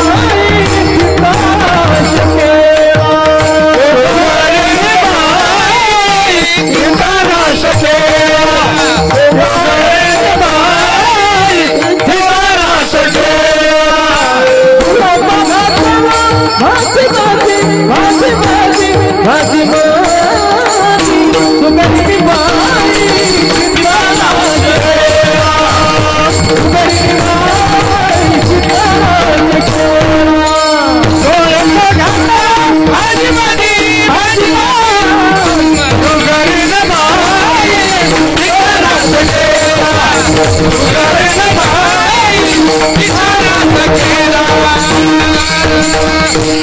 वर्म चुकलं तुकोबाराय म्हणतात सुगरणबाई तुला कढी करायची होती का खीर काय करायचं होतं खीर झाली काय कढी तशी आपल्याला पोरं चांगली जन्माला घालायची होती करायची काय होती खीर झाली काय कढी याचं वर्म सांगितलं मी कुठं चुकलं ते ऐका गावचा पाटील आहे त्याचं पोरग लग्नाला आलं आणि एक जण गेला म्हणला आमची पोर तुम्हाला करून घ्या पाटील म्हणला करून घेतो हा म्हणला हुंडा किती द्यायचं म्हणला हुंड्याचं काय करायचं आपल्याकडे एवढं पडलंय म्हणला पेटता पेटावलं तर इथंही जायचं नाही फक्त जेवण चांगलं घाल आणि जेवणावर सगळे कार्यक्रम आहेत सध्या मला सांगाय का सुभाष शेतकऱ्यानं सांगितलं कन्यावर येते रूपम नवरी मुलगी आहे ना तिला मंडप केवढा आहे जेवायला काय तिला काही घेणं देणं नाही आशीर्वाद द्यायला कोण येते काही घेणं देणं नाही तिला नवरा दिसाय चांगला पाहिजे चॉकलेट बॉय कसा त्या पोरीची आई आहे ना तिला नवरा चकणा असू द्या ढेकणा असू द्या हेकणा असू द्या पैशावाला जावई पाहिजे कशा पाहिजे बाप आहे ना बाप त्याला बुद्धिवान जावई पाहिजे कसा पाहिजे बांधवान कुलमिच्छंती जे भाऊबंद आहे ना ते लग्न जमले का पहिले विचारतात आपल्या जातीचे का काय आपल्या जातीचे का आणि जे वराड आहे ना वराड त्यांना काही घेणं देणं नाही त्याला म्हणलं कसं काय लग्न झालं मला काय आग लावता लग्नाला काय रोज त्याच्या घरी जायचं होतं का एकदाही नीट नाही घालता आलो त्याला जेवणा वाजते पाटील म्हणले जेवण चांगलं घाल म्हणलं घालतो ना काय करतो म्हणलं रव्याचे लाडू आता याचं वर्म जर साधलं ना वर्म तर ओठावं ठेवलं का वितळणार पण वर्म जर बिघडलं ना कठीण आहे लग्नाचा दिवस उजाडला आता साखरपुडा झाला आणि सगळी जेवाय बसली पाटील सुद्धा दरवाजाजवळ बसलो कोण विचारतो पाटलाला बरं पाटलाला डायबिटीज घरी पाटलींबाई लाडू खाऊ देत नव्हती यानं पहिला हात लाडूला घातला पण वर्म बिघडलं होतं किती ताकद लावली तरी लाडू फुटाना पण पाटील हुशार पाटील म्हणला युती करू मग त्यानं खाली ठेवला आणि बुक्की मारली मनगट पिचकली पण लाडू काय फुटला नाही पाटील म्हणलं जाऊ दे आता आपण आघाडी करू पाटील बारामतीचा होता ना हा पाटील हुशार होता बारामतीचा तो म्हणला आघाडी करू लाडू दात आणि हात पण काय झालं दोन तीन जणांना खाती कमी प्रतिष्ठेची मिळाली मग त्यामुळे 2-3 दातांनी राजीनामा देऊन टाकला शेवटी पाटील वैतागला त्यानं फटीत लाडू घातला आणि दार ओढलं बिजागरी सहित दार निघाल पण लाडू फुटला नाही शेवटी वराड काही शान नव्हतं सकाळी पाऊस टाकूनच आलेलो ते म्हणलं अरे जेवण नीट नाही मारामाऱ्या करा पूर्वी करायची भांडणं आता काय दगडी सापडत आहेत का तिथं लाडूनी मारामाऱ्या झाल्या माय काय पाहता डोकी फुटली पण लाडू फुटले नाही वर्म भेट तो कोबराय म्हणतात ना एक न घालावे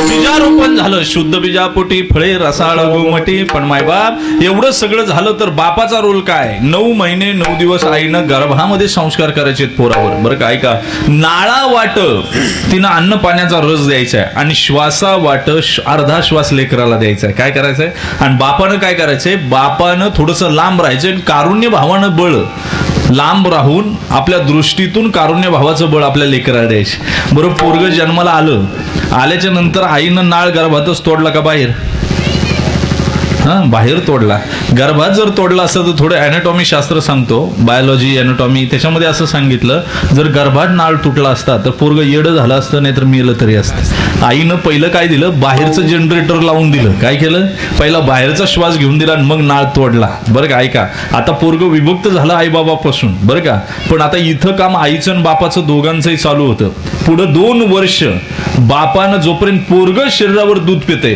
तोपर्यंत बापानं गृहस्थी आश्रमापासून दूर दूर राहायचे. काय करायचे? फार मनुस्मृतीनं गोड चिंतन सांगितलं ऐका. आईनं काय करायचे? अंगावरचं दूध पाजायचे. म्हणजे आमची आई होती ना, गावात जत्रा जर असेल, पूर्वी हगामा चालायचा. तुमच्याकडे होता का नाही मला माहिती नाही. आमच्याकडे सकाळी हगामा असायचा आणि आम्हाला घेऊन यायची. जर आम्ही रडलो ना, आई 2 गुच्छे घालायची, कंत्या पाला जायची, पदर आडवा टाकायचा, पण भरपूर दूध पाजायची. काय करायची? आता गव्हर्नमेंटला सांगावं लागतंय अंगावरचा दूध हा पोषण आहार आहे. काय? आणि ज्या कामावाल्या बाय आहेत ना, आमच्याकडे IT क्षेत्र आहे पुण्यामध्ये, मला सांगा, लहानपणी जन्माला झालं की त्याला फेकून देतात. काय करतात? आणि त्याला प्यायला बाटली, सांभाळायला बाई, या दोन्ही गोष्टी येतात. मग मरेपर्यंत त्या दोन्ही गोष्टी सुटत नाहीत त्या. तुम्ही का हसले मला काही कळलं नाही, पण मी आपलं सांगितलं. काय लय परिस्थिती अवघड आहे. या ब्युटी पार्लरच्या जमान्यामध्ये मातृत्व संपलंय, फक्त वरून आईचा आकार शिल्लक राहिलाय. बहिणाबाई नावाची आई होती, मी पुढे सोड. आईनं दूध पाजायचे. ऐका, दुधातून बाळाला काय मिळतं? कॅल्शियम मिळतं. ज्यानं आईचं दूध भक्कम प्यालाय आणि बापाचं प्रेम ज्याला मिळालंय ना, तो 100 वर्ष आयुष्य जगतो. सहस्रचंद्र दर्शन सोहळा करतो. ऐका, तो आजारी पडत नाही कधी. आणि माणूस मेला समजा, आता एखादी ही बिल्डिंग आहे, ही किती वर्ष टिकणार हे कशावर डिपेंड आहे? याच्यामध्ये स्टील किती MM वापरले. काय? स्टील किती MM वापरलंय. तसं आपण किती वर्ष जगणार हे आपल्या आईनं दूध किती पाजलंय, आपल्या हाडं कशी आहेत. हाडं म्हणजे स्टील आहेत बरं का. माणूस मेला आणि जाळून आल्यानंतर तुमच्याकडे परत दुसऱ्या दिवशी जातात सावडायला. काय आणतो आपण? हस्ती आणतो. तुम्ही कधी विचार केला का हो, अग्नीच्या ताब्यातून काही सुटलं नाही, कधीच नाही, काही सुट, पण ते हाडं जाळत नाही. का नसेल जाळत? मी अग्नीला विचारलं, का रे बाबा, तू सगळं जाळतो आणि तू हाडं जाळली नाही. त्यावेळी अग्नीने सांगितलं, मी आईच्या दुधाला जाळू शकत नाही, कारण हाडं ही कॅल्शियम पासून तयार होतात आणि कॅल्शियम हे आईच्या दुधातून मिळतं. अग्नी सुद्धा जाळू शकत नाही. हे वैज्ञानिक सिद्धांत मी सांगितला. बाकी लौकिक गोष्टी मी सांगेल. बाळाला काही कळत नाही. बाळाची चिंता कुणी व्हायची? अभंगाच्या पहिल्या चरणात.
चिंता वाहवी लागते. बाळ काय जाणे जीवना उपाय, वाहे माय बाप सर्व चिंता. बर, बाळाला काही ताण नाही ना. आई ते भोजन खेळणे अंतरी, अंकिताचे शिरी भार नाही. माझे काही मित्र दिव्यांग शाळा चालवतात बरं का, ज्यांचा माइंड कमी आहे, अपंग आहेत, अशा पोरांशी. तर त्यांना मुलं जमा करावी लागतात. एक दिवस मी त्याच्याबरोबर गेलो. मला म्हणलं चला आपण जाऊन येऊ. तर त्या मुलाला आई आंघोळ घालीत होती बरं का. मी त्यानं सांगितलं, आई या पोराला आमच्या ताब्यात द्या, आमच्याकडे शिक्षक आहेत, त्याला शिकवतील ना चांगले. तिनं सांगितलं, न्यायचंय ना ते चांगलं आहे, त्याला घेऊन जा. हे वांगलं, याला जेवायचं कळत नाही, दिवसातून 3 वेळा कपडे भरवित आहेत, 3 वेळा कपडे बदलायला लागतात. हे कोण करतो? बाळ जर मुतलं ना, ओल्या जागेवर आई झोपती आणि कोरड्या जागेवर बाळाला झोप येते. बाळाचं सुख बाळाला, नार वल्या वनिजती, येडी गाई हंबरोनी, प्रेम पाण्यान भिजती. काय अवस्था आहे मला सांगा. आईचं जीवनच असं आहे की खऱ्या अर्थानं त्याच्यातून उतराईच होता येत नाही. आई आई आईच आहे.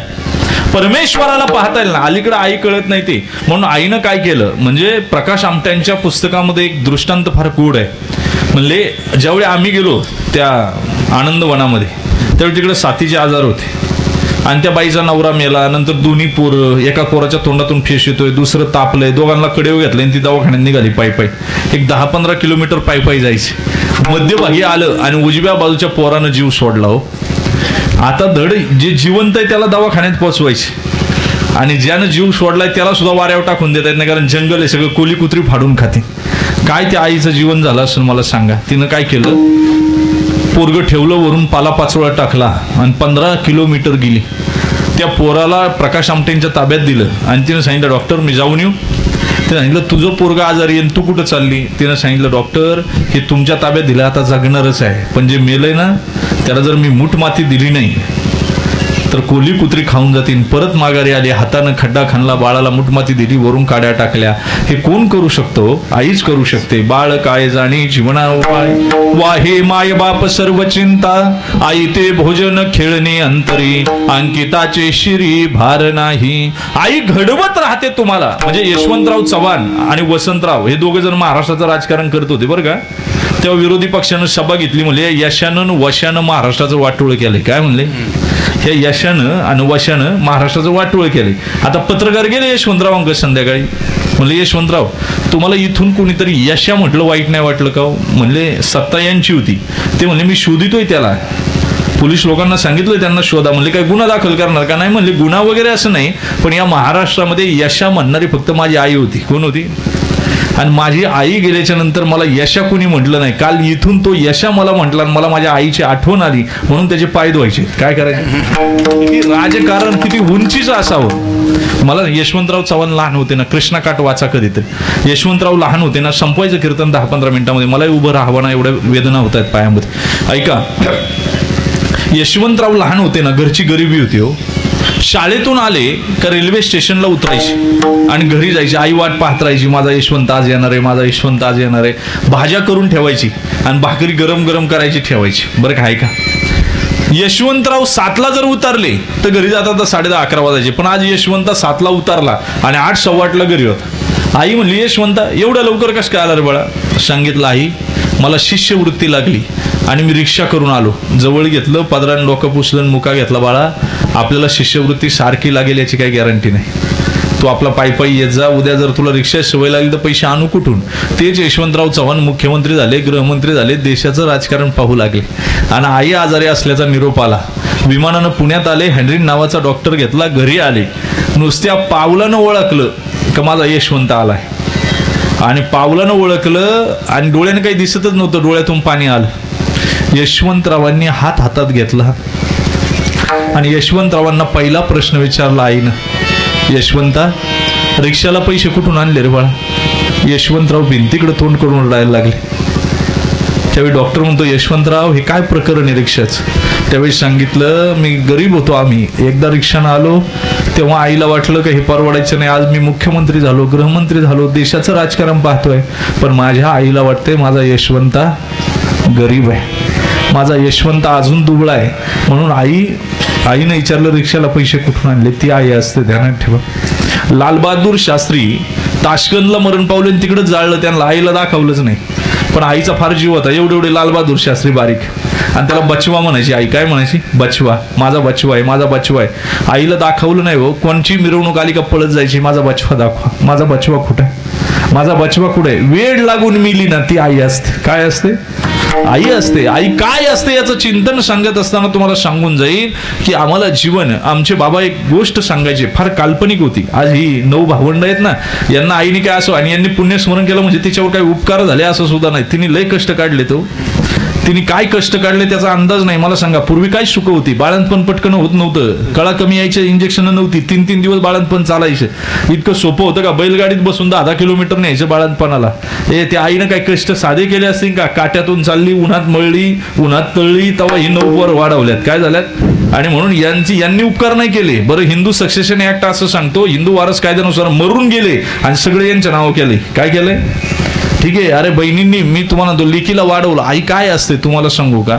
आईचं जीवनच असतं. 1-2च आया सांगतो, शिवेला विराम देणार, मी जास्त वेळ घेणार नाही. ऐका, श्याम आहे ना, श्याम 8 वर्षाचा होता. ज्याला आई कळायची आणि त्याने श्यामची आई वाचा. हे औंधमध्ये शिकायला होता श्याम, पुण्याच्या, बरं का. आणि रात्री स्वप्न पडलं पहाटे का माझी आई आजारी. आणि आई सांगायची, श्याम पहाटे पडणारं स्वप्न खरं असते बाबा. म्हणून निघाला आईला भेटायला जायचं. पण पैसे कुठं खिशात आहे? पैसे काय आठाण्याच्या आसपास खिशात. म्हणून एक मंदिर लागलं, त्याच्या पुढं पैसे होते देवा पुढं. याने उचलले. पण उचलल्याबरोबर त्याला कानात आवाज आला. आई कधीतरी आपल्या मैत्रिणीला सांगत होती की माझा श्याम कधीही चोरी करणार नाही, कधीही चोरी करणार नाही. हातातले पैसे खाली टाकून दिले. मोटर गाड्या होत्या तेव्हा काही SD महामंडळ नव्हतं. मोटर गाडीत बसला, ड्रायव्हरनं उतरून दिलं. संध्याकाळपर्यंत हे 8-10 वर्षाचं पोरग रस्त्याच्या कडेला उभं आहे. कुणी येते का मदत करते का? अंधार पडायला मुंबईवरून एक जोडपं आलं. त्यांनी एक बॅग होती आणि ती हमाल पाहत होती. त्यांनी इकडे तिकडे पाहिलं, बोलावलं इकडे. म्हणले काय? म्हणले एवढं बोजा उचलतो का? म्हणले उचलतो ना. पैसे किती द्याल? सांगितलं 1 रुपया देऊ. चालन काका, द्याल ना पैसे, मला माझ्या आईला भेटायला जायचे. 10-11 वर्षाच्या पोराच्या डोक्यावर दोघा नवरा बायकोनं बोजा उचलून दिला हो.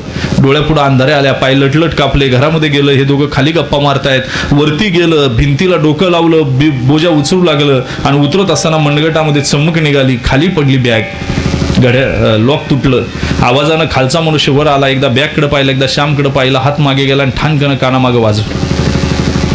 पण श्याम रडला नाही. का रडलं? तर हा पैसे देणार नाही, मला माझ्या आईला भेटायला जाता येणार. शेवटी जाना लाजमोडे. आता काका पैसे द्या ना. तिला दया आली त्या माणसाच्या बायकोला. तिनं 8 आणे दिले. पहिले 8 आणे, आता 8 आणे, 1 रुपया झाला. गेलं ते.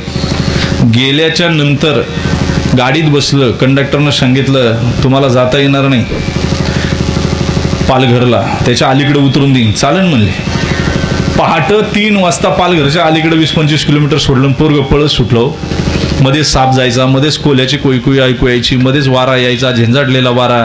आणि श्याम पळत होता. सकाळी 8-10 वाजता घरी पोहोचला. भाऊ म्हणजे त्याचे वडील बसले होते. आक्की स्वयंपाक करीत होती. मावशी, आत्या सगळे होते. पण आई कुठं दिसत नव्हती. त्यावेळी आक्कीकडे गेला. आक्के, आई कुठे ग आपली? त्यावेळी आक्की रडायला लागली. फ्रॉक फाटलेली, केसनं विचारलेली बहीण होती. तिनं सांगितलं श्याम, आई गेली रे काल. माझा श्याम करून आईनं जीव सोडला, तुला भेटता आलं नाही. श्याम खूप रडला. दशक्रियाच्या दिवशी पिंडदान ठेवलं, पण कावळा शिवे नाव. शेवटी श्यामच्या लक्षात आलं आईचा जीव गुतलाय बहिणीपाशी, म्हणजे त्याच्या मुलीपाशी. आक्कीला धरलं. तुला हिची काळजी आहे ना, मी लग्न करीन हिचं चांगलं करून देईल, तू फक्त शिव. पण कावळा शिवत नाही. मग श्यामच्या ध्यानात आलं पाळण्यातला पुरुषोत्तम आहे, त्याच्यात आईचा जीव गुतला. मग पळत गेला आणि तो पुरुषोत्तम आणला. मावशीकडे, हे मावशी, आई मेल्यावर मावशीच असते की नाही, सांग माझ्या आईला, मी सांभाळीन पुरुषोत्तमाला. त्या मावशीनं घेतलं आणि पिंडापाशी नेलं. बाई शिव, जसा तुझा श्याम तसा माझा पुरुषोत्तम. कुठेही न दिसणारा कावळा आला आणि काख स्पर्श झाला. ही आई असते. आई बाळाला काय कळत असतंय बरं का? सांभाळून लळे पाळी माय. मला सांगा, ही अवस्था आहे. एकच दृष्टांत सांगतो शिवीला विरामदादा. ह्या आरोटे परिवाराचे जे 4 भाऊ आहेत, दोघं MSCB होते, दोघं शेती करतायत. या सगळ्यांनी आईचा एवढा गुणगौरव सोहळा केला आणि हे करणं गरजेचं आहे. आमचे बाबा सांगायचे, म्हणले एकदा एका चिमणीला 2 पिल्लं झाली. काल्पनिक कथा आहे पण ऐका. 2 पिल्लं झाली आणि 2 पिल्लं झाल्यावर ते पिल्लू एक दिवस आईला विचारते, आई आम्हाला पंख फुटल्यावर तो निघून जाणार का ग आम्हाला सोडून? ती म्हणली नाही रे बाळा, असं कुठं जाता येतं का? ती म्हणली नाही, शेजारच्या कोफ्यात असंच झालं. पंख आले त्यांची आई निघून गेली. पोरं काही खाईना हो. 1 दिवस गेले, 2 दिवस, दाना पाणी खाईना. शेवटी आईनं चोचीनं आपली पंख उपटून टाकली. काल्पनिक कथा आहे पण ऐका. आता पंख राहिली नाही. आता उलट पोरच बाहेरून दाना पाणी आईला आणून द्यायची. आणि एक दिवस काय झालं, जंगलाला आग लागली. आग जवळ येत होती. आईनं पोरांना सांगितलं, बाळांनो आता तुम्हाला पंख आहे, तुमचं तुम्ही जा, माझा विचार सोडून द्या. पोरांनी 1 मिनिटात उडाली, मागं वळून पाहिलं नाही. अग्नी विझला आणि अग्नी विझल्याच्या नंतर परत माघारी आले आईचं काय झालंय बघायला. तेवढे आमचे बाबा म्हणायचे, त्या चिमणीनं त्या फांदीवर एक वाक्य लिहून ठेवलं होतं, बाळांनो मी जळून मेले वनव्यानं नाही. ज्या वेळेस तुम्हाला जा म्हटलं, तुम्ही एकदा सुद्धा मागं वळून पाहिलं नाही की माझं काय होणार याचा विचार केला नाही, त्याच वेळेस मी जळून मेले होते. वनव्यानं तर फक्त देह जळाला, मन तर माझं तेव्हाच जळालं होतं. म्हणून आई सांगते, बाळा तुझ्यासाठी जीवन वेचलं पण तू पाणी पाजलं नाही रे.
फुले शरीर रक्षिता न कळे सांभाळून लळे पाळी माय आई ते भोजन खेळणे अंतरी अंकिताचे श्री भार नाही विठोबा रखुमाय